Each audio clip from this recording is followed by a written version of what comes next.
Wake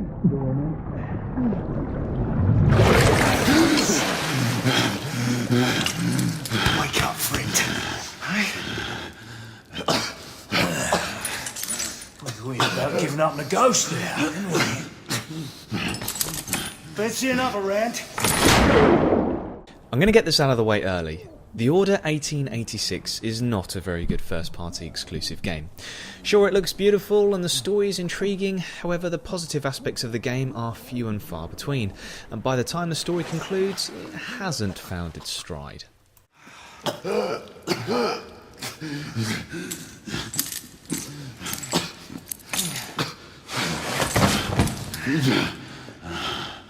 was just getting started.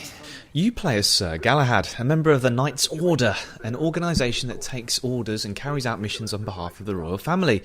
Sightings of half-breed creatures are being reported, and the Order is being charged with dealing with them as they are leaving dead bodies all over London in their wake. The overall story and presentation is of the highest calibre in video games. There are plot points and twists that I could see coming, but I didn't mind because I was invested in the characters. We're not provided with much in the way of backstory to a lot of these characters, and in fact there's hardly any characterisation at all, but because the facial animations, body language and the convincing delivery of the script are so good, I felt genuine empathy or sadness when events unfolded out in front of me. I'm as good as dead already.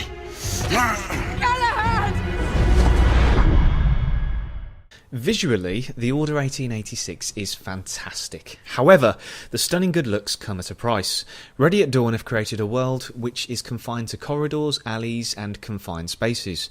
You can look, but you can't wonder, and it's incredibly frustrating when all you want to do is walk over to that magnificent looking harbour in the distance or that amazing cathedral over there. The developers want you to take the time to stare at every single detail of the weapon models and items that you pick up. That, or they know it's a short game and are trying to pad out the length. Many of the items which you can pick up and study have a tremendous amount of detail, but there is no incentive to do so apart from trigger a cutscene after using the right thumbstick to look at it for a certain length of time. The game is full of quick time events, which I don't mind as long as the game is billed as an interactive cinematic experience. For example, Quantic Dream games. Here they seem forced and unnatural. There's no consequence if you fail them. The story doesn't unfold in a different direction, and the cutscene plays out until you get it right every single time. No! We have him! Everyone fall back to the palace! The formula for each chapter is largely the same.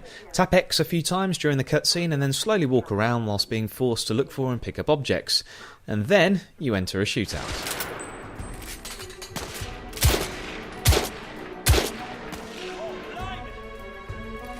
When it comes to shooting and combat situations, the game does quite a few things right. The guns feel powerful and devastating, the shotgun especially. I was taking arms and legs off with glee. Some missions require stealth and are introduced to mix the game up a bit. The stealth sections feature instant failure if you don't hit triangle at the exact moment when prompted after walking up behind someone, which feels so forced and simple. AI is capable, but they will not leave the zone which they came from in order to come looking for you, should you decide to drop back. As the game went on, these segments seemed to become more frequent, last longer, and become more enjoyable. Each time I saw boxes or walls placed throughout specific parts of the level, I knew a gunfight was coming. Target down! The game features a fairly simple cover mechanic. You can pop out from cover and blind fire, but you cannot swiftly move from one piece of cover to the next by the press of a button. It does feel quite cumbersome at times. If you get too close enough to an enemy, you can perform a context-sensitive fighting move, ranging from punching them or slamming them into a wall or environmental object if there's one close by. Another big issue for me is the game's lack of challenge. I played on the hardest difficulty setting and seldom did I feel threatened. You can regenerate health by staying behind cover, and if you take too much damage, Sir Galahad can take a swig of black water from the flask around his neck. This takes some of the tension out of the shootouts because you know the fight will be a breeze. Throughout the game, I constantly felt like I was being funneled down a path toward the next shootout or cutscene. With the exception of one mission, there are no multiple paths or incentives to explore. In fact, the game uses NPCs or your particular partner to remind you to keep moving forwards. It's an experience that is at odds with itself because it spends too long wanting you to look at the interactive detail of its items by picking them up and inspecting them, and yet it doesn't want you to walk off the beaten path and admire the architecture or the environments themselves. With a game that contains at most 4 or 5 hours of actual gameplay, the value is certainly questionable.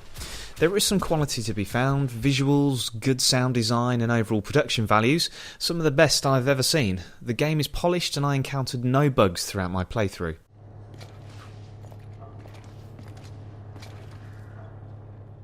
Unfortunately, there are too many ideas that aren't fully explored, or moments that would have played out better if players were given the freedom to explore, solve puzzles, and take out enemies using their own initiative. With a difficulty that borders on infantile and absolutely no incentive to go through subsequent playthroughs, there are factors that need to be considered when purchasing. There is also no co-op or multiplayer to speak of. Ultimately, this is a game that doesn't know what it wants to be. It's a game that's obsessed with how beautiful it looks. If the Order 1886 were a 15-year-old teenager, it would be forever taking selfies. It's clear to me that Ready at Dawn Studios are a talented development house with great potential. If they can build upon the parts which show promise here and deliver a sequel that innovates and surprises, we could be in for an exciting gaming experience. I, for one, wish to see a continuation of the story.